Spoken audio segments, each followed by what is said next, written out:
Buenas, les habla José Joaquín Fernández desde Costa Rica y me han pedido que les comente un poquito el concepto del flat tax.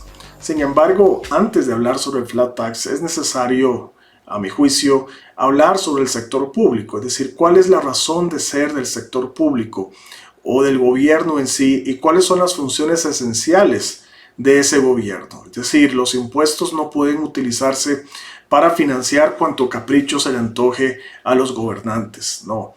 Entonces, lo primero es entender la naturaleza del ser humano. Es decir, dice el primer artículo de la Declaración de los Derechos Humanos que el ser humano nace libre. ¿Qué quiere decir eso? Que la naturaleza del ser humano es su libertad y que esta libertad, cuando la Declaración Universal de Derechos Humanos dice que nacemos libres, significa que esta libertad precede al Estado. Es decir, no somos libres porque el legislador o el gobernante nos otorga a través de la legislación la libertad. Es decir, la libertad no es una licencia que otorga el gobierno. Esto lo vivimos con las restricciones sanitarias, ¿verdad? Donde se presume que el gobierno es quien da esta licencia para la libertad. No, no es así. Es decir, el ser humano nace libre. Y el hecho de ser libre significa que somos dueños de nuestra vida. Y literalmente podemos decir, libertad significa que podemos hacer lo que se nos pegue la regalada gana. Sin embargo, esto tiene una limitación. Y la limitación es respetar la libertad del ser humano, respetar la libertad del prójimo. Es decir, el límite de mi libertad termina, o mi libertad termina cuando empieza la libertad del prójimo. En este sentido, si la sociedad estuviera conformada por santos, pues no habría necesidad de Estado. Cada persona podría gobernarse de manera libre y podría resolver sus conflictos de buena voluntad con otros seres humanos. Sin embargo, en la sociedad existen personas que gustan de lo ajeno, que les gusta lo que comúnmente llamamos delincuentes, y los liberales creemos de que la función del Estado es precisamente proteger esta libertad. Decía John Locke que el objetivo de la ley, es decir, de la legislación, es promover y defender la libertad individual. Es decir, el Estado se crea para defender la violación de la libertad individual que ejercen los delincuentes. Y esta es la función para el liberal del Estado. Esta es la naturaleza del Estado. Su única función es protegernos de la libertad y no ir más allá. En este sentido, la única función legítima del Estado es ser policía, ¿verdad? Entonces, pero bueno, vamos a ver esto es lo que nos diría la filosofía liberal. Pero desde un punto de vista económico, aquí nos vamos a remitir a lo que nos dice James Buchanan, ¿verdad? James Buchanan, con su teoría del public choice, es la única corriente en la teoría económica que analiza las decisiones en el sector público. Y lo que nos dice James Buchanan y la teoría del public choice es que el Estado es ineficiente e ineficaz per se. Y por lo tanto, la conclusión, si es ineficaz e ineficiente per se, su tamaño debe ser mínimo. Es decir, el Estado debe de reducirse a su mínima expresión. Siendo consistente, podría ser nada más limitarse a ser policía. Y según James Buchanan, el Estado es ineficiente porque, aquí la idea es hacer un resumen, una de las ideas fundamentales es que el gobierno administra recursos que no se ha ganado y nadie administra mejor que aquello que le pertenece. Es decir, el Estado, el burócrata, al administrar recursos y activos que no se ha ganado con el esfuerzo propio, no va a tener el mismo celo, el mismo cuidado por administrar bien esos bienes, como lo haría una persona que sí se ha esforzado por ganarse esos recursos. Entonces, hay una deficiencia per se, intrínseca, estructural, dentro del sector público que le impide administrar y ser eficiente en el uso de los recursos, y por eso el tamaño debe ser mínimo. Ahora, muchas personas dicen, bueno, ¿y qué pasa con los pobres? ¿Qué pasa con la asistencia social, con la educación, con la salud, etcétera? Bueno, aquí me remito a una idea muy interesante de Friedrich Hayek en su libro Constitution of Liberty, también está en otros libros, pero la idea esencial es de él, me llamó la atención, te decía que en el caso de la educación, que esta es tan importante, que es precisamente donde menos debe meter las manos el gobierno, ¿verdad? Entonces, porque mucha gente dice, bueno, la educación es importante y por eso es que debe haber intervención gubernamental. No, la economía lo que nos dice es que es lo contrario. Precisamente por ser algo tan importante es donde el burócrata menos debe de meter sus narices, porque no actúa en favor del bien común. Y esta es otra idea también de la idea, del public choice. James Buchanan lo que nos recuerda es que los burócratas no son ángeles, no son personas que están buscando el bien común. Esas personas buscan su propio interés de la misma manera que lo busca cualquier empresario, cualquier consumidor. La diferencia es que un empresario operando en un mercado de libre competencia está obligado, para obtener lo que quiere, a ofrecer lo que los demás quieren también. Es decir, debe de producir bienes y servicios que los demás quieren para que de esta manera el empresario obtenga lo que él desea. Esto no sucede en el sector público, es decir, el burócrata busca satisfacerse, pero no tiene que dar nada a cambio. Un burócrata en cualquier entidad pública puede ser ineficiente, puede brindar mala atención al público, pero no hay nada que lo obligue a mejorar ese servicio, porque no hay ningún vínculo entre sus ingresos y la atención que da a sus clientes. Entonces, esta es otra razón por la cual el Estado es ineficaz e ineficiente per se, y por eso el Estado debe ser mínimo. Entonces, una vez que tenemos eso claro, debemos ahora sí, pensar, dentro de esas funciones mínimas, ¿cómo es que vamos a financiar al Estado? Ahora, no voy a entrar en la discusión de que si los impuestos son un robo o no, es decir, desde un punto de vista ético y moral, en realidad no se deberían cobrar impuestos. Así como en Centroamérica, en El Salvador y en Guatemala existen las maras, estos grupos, organizaciones de delincuentes que cobran por la seguridad, pues de igual manera es el Estado cuando cobra impuestos, ¿verdad? Es un cobro coercitivo, y por ser coercitivo no es moralmente correcto. Pero bueno, aquí no vamos a entrar en la discusión si los impuestos son si el cobro de impuestos es moralmente correcto o no. Vamos a asumir que para el financiamiento de las funciones esenciales del Estado vamos a partir de que sí se puede cobrar un impuesto. Sin embargo, yo soy de la postura de que no debe haber impuestos del todo. Es decir, sí creo de que el cobro de impuestos es inmoral desde todo punto de vista. Ya David Friedman y otros economistas han expuesto en sus libros cómo es que el gobierno puede financiarse sin necesidad de impuestos, pero ese es otro tema, ¿verdad? Aquí la idea es que el gobierno vamos a asumir que sí se puede financiar con impuestos en sus necesidades mínimas, que vimos que es básicamente policía, ¿verdad? Es decir, y dentro de estas ideas está el flat tax, que también es muy consistente con los principios de justicia social. ¿De qué consiste el flat tax? Bueno, es una tarifa única, una tarifa plana, de ahí flat tax, tarifa plana. Se cobra un único impuesto, una única tarifa, sin escalafones, sin exoneraciones de ningún tipo, sin subsidios, a toda actividad, para todo tipo de persona, sea física o jurídica, sin importar si la actividad es de lucro o no es de lucro, y sin importar en la rama productiva en la que se desarrolle, sea agricultura, industria, comercio, tecnología, etc. Estamos hablando de una tarifa plana y única. ¿Cuál es la ventaja? Bueno, una de las principales ventajas es que precisamente es plana.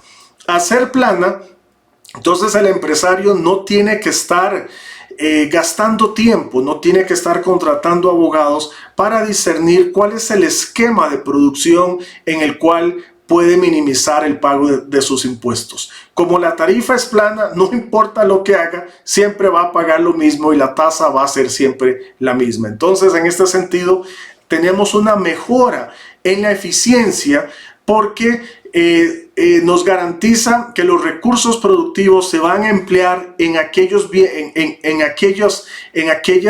producciones donde realmente sean mucho más competitivas, ¿verdad? Esto también nos lleva al otro punto de la transparencia, de que el flat tax nos sirve desde un punto de vista para el desarrollo de los sistemas democráticos. Es decir, en muchos países el sistema tributario se utiliza para castigar o para premiar a aquellos que están a favor o en contra del gobierno o para aquellos que los apoyaron en las campañas políticas. Esto no es correcto, obviamente es totalmente inmoral y es contrario al principio de la igualdad ante la ley.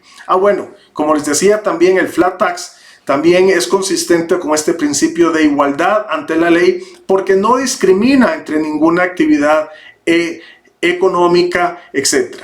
Entonces también contribuye al fortalecimiento del sistema democrático porque impide que la política tributaria sea utilizada como un mecanismo para favorecer a los distintos grupos de presión. Ya los grupos de presión no van a poder, valga la redundancia, presionar para obtener beneficios fiscales con el flat tax, porque en principio es una tasa única, ¿verdad? Entonces, la idea del flat tax también no se puede desligar del concepto de la curva de Laffer, que la curva de Laffer lo que nos dice es que, y aquí pido disculpas por no tal vez mostrar un gráfico, pero de ahí por la premura del tiempo se quedará así a nivel conceptual, a nivel de exposición.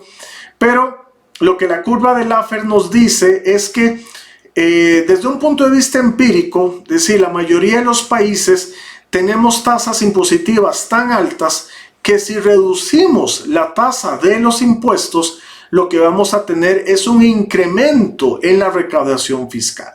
Y este incremento en la recaudación fiscal se haría principalmente por dos razones. Primero, al bajar los impuestos, obviamente estamos haciendo mucho más atractiva la inversión y en ese sentido se incentiva la inversión y entonces se va a producir más y al producirse más, pues la recaudación fiscal aumenta.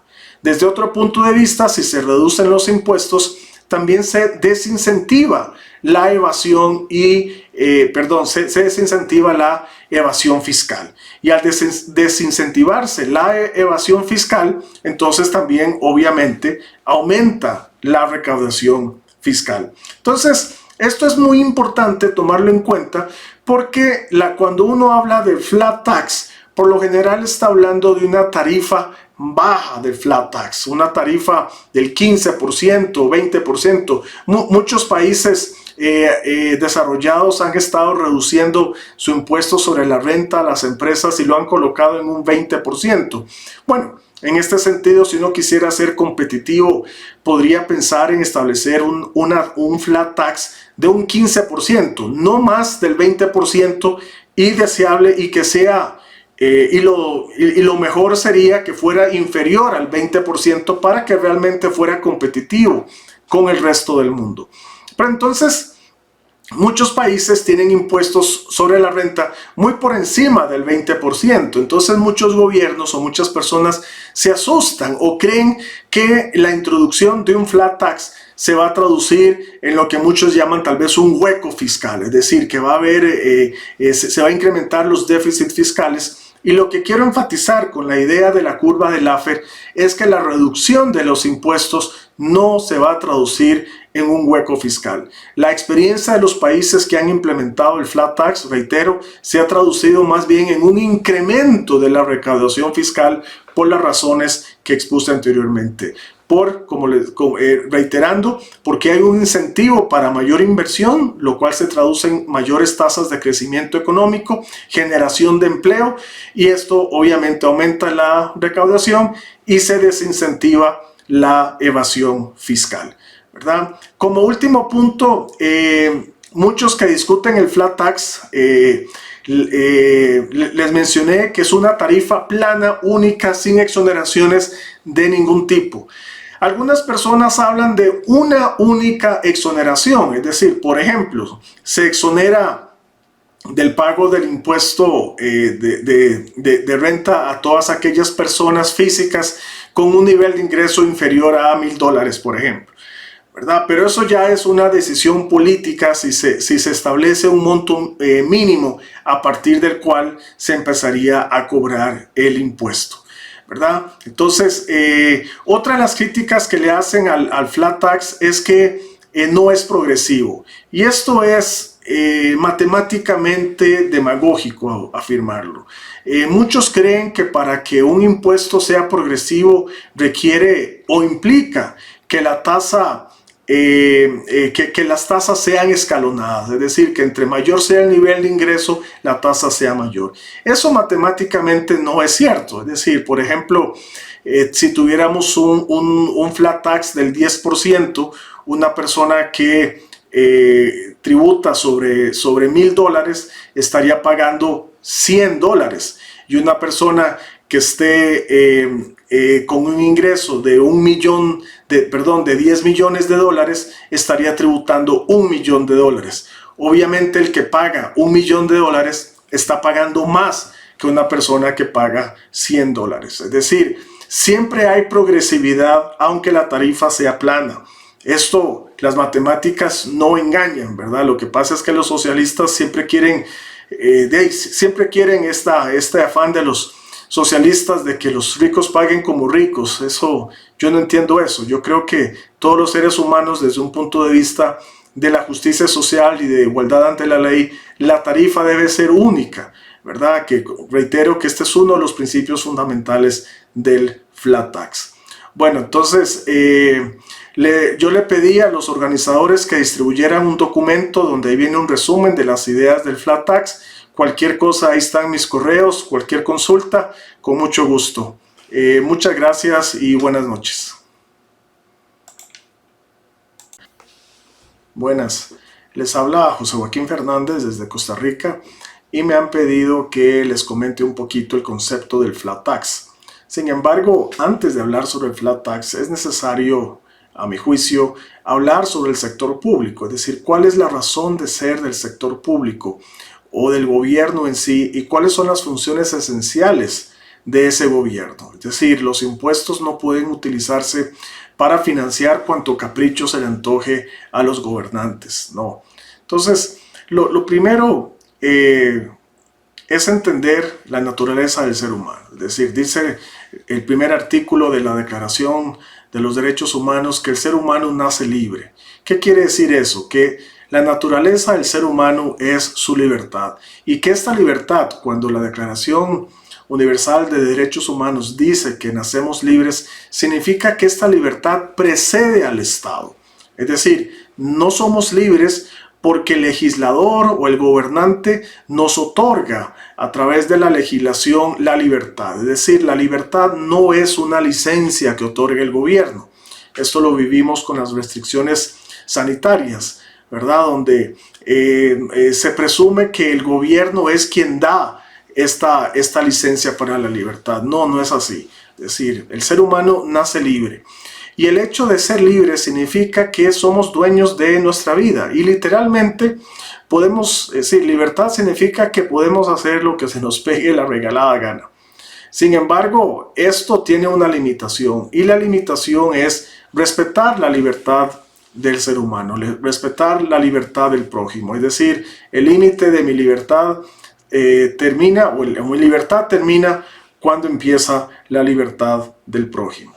En este sentido, si la sociedad estuviera conformada por santos, pues no habría necesidad de Estado. Cada persona podría gobernarse de manera libre y podría resolver sus conflictos de buena voluntad con otros seres humanos. Sin embargo, en la sociedad existen personas que gustan de lo ajeno, que les gusta lo que comúnmente llamamos delincuentes, y los liberales creemos de que la función del Estado es precisamente proteger esta libertad. Decía John Locke que el objetivo de la ley, es decir, de la legislación, es promover y defender la libertad individual. Es decir, el Estado se crea para defender la violación de la libertad individual que ejercen los delincuentes. Y esta es la función para el liberal del Estado. Esta es la naturaleza del Estado. Su única función es protegernos de la libertad y no ir más allá. En este sentido, la única función legítima del Estado es ser policía, ¿verdad? Entonces, pero bueno, vamos a ver qué también esto es lo que nos diría la filosofía liberal. Pero desde un punto de vista económico, aquí nos vamos a remitir a lo que nos dice James Buchanan, ¿verdad? James Buchanan, con su teoría del public choice, es la única corriente en la teoría económica que analiza las decisiones en el sector público. Y lo que nos dice James Buchanan y la teoría del public choice es que el Estado es ineficiente e ineficaz per se. Y por lo tanto, la conclusión, si es ineficaz e ineficiente per se, su tamaño debe ser mínimo. Es decir, el Estado debe de reducirse a su mínima expresión. Siendo consistente, podría ser nada más limitarse a ser policía. Y según James Buchanan, el Estado es ineficiente porque, aquí la idea es hacer un resumen, una de las ideas fundamentales es que el gobierno administra recursos que no se ha ganado y nadie administra mejor que aquello que le pertenece. Es decir, el Estado, el burócrata, al administrar recursos y activos que no se ha ganado con el esfuerzo propio, no va a tener el mismo celo, el mismo cuidado por administrar bien esos bienes, como lo haría una persona que sí se ha esforzado por ganarse esos recursos. Entonces, hay una deficiencia per se, intrínseca, estructural, dentro del sector público que le impide administrar y ser eficiente en el uso de los recursos, y por eso el tamaño debe ser mínimo. Ahora, muchas personas dicen, bueno, ¿y qué pasa con los pobres? ¿Qué pasa con la asistencia social, con la educación, con la salud, etcétera? Bueno, aquí me remito a una idea muy interesante de Friedrich Hayek en su libro Constitution of Liberty, también está en otros libros, pero la idea esencial es de él, me llamó la atención, te decía que en el caso de la educación, que esta es tan importante, que es precisamente donde menos debe meter las manos el gobierno, ¿verdad? Entonces, porque mucha gente dice, bueno, la educación es importante y por eso es que debe haber intervención gubernamental. No, la economía lo que nos dice es que es lo contrario. Precisamente por ser algo tan importante es donde el burócrata menos debe de meter sus narices, porque no actúa en favor del bien común. Y esta es otra idea también de la idea del public choice. James Buchanan lo que nos recuerda es que los burócratas no son ángeles, no son personas que están buscando el bien común. Esas personas buscan su propio interés de la misma manera que lo busca cualquier empresario, cualquier consumidor. La diferencia es que un empresario operando en un mercado de libre competencia está obligado, para obtener lo que quiere, a ofrecer lo que los demás quieren también. Es decir, debe de producir bienes y servicios que los demás quieren para que de esta manera el empresario obtenga lo que él desea. Esto no sucede en el sector público, es decir, el burócrata busca satisfacerse, pero no tiene que dar nada a cambio. Un burócrata en cualquier entidad pública puede ser ineficiente, puede brindar mala atención al público, pero no hay nada que lo obligue a mejorar ese servicio, porque no hay ningún vínculo entre sus ingresos y la atención que da a sus clientes. Entonces, esta es otra razón por la cual el Estado es ineficaz e ineficiente per se, y por eso el Estado debe ser mínimo. Entonces, una vez que tenemos eso claro, debemos ahora sí, pensar, dentro de esas funciones mínimas, ¿cómo es que vamos a financiar al Estado? Ahora, no voy a entrar en la discusión de que si los impuestos son un robo o no, es decir, desde un punto de vista ético y moral, en realidad no se deberían cobrar impuestos. Así como en Centroamérica, en El Salvador y en Guatemala existen las maras,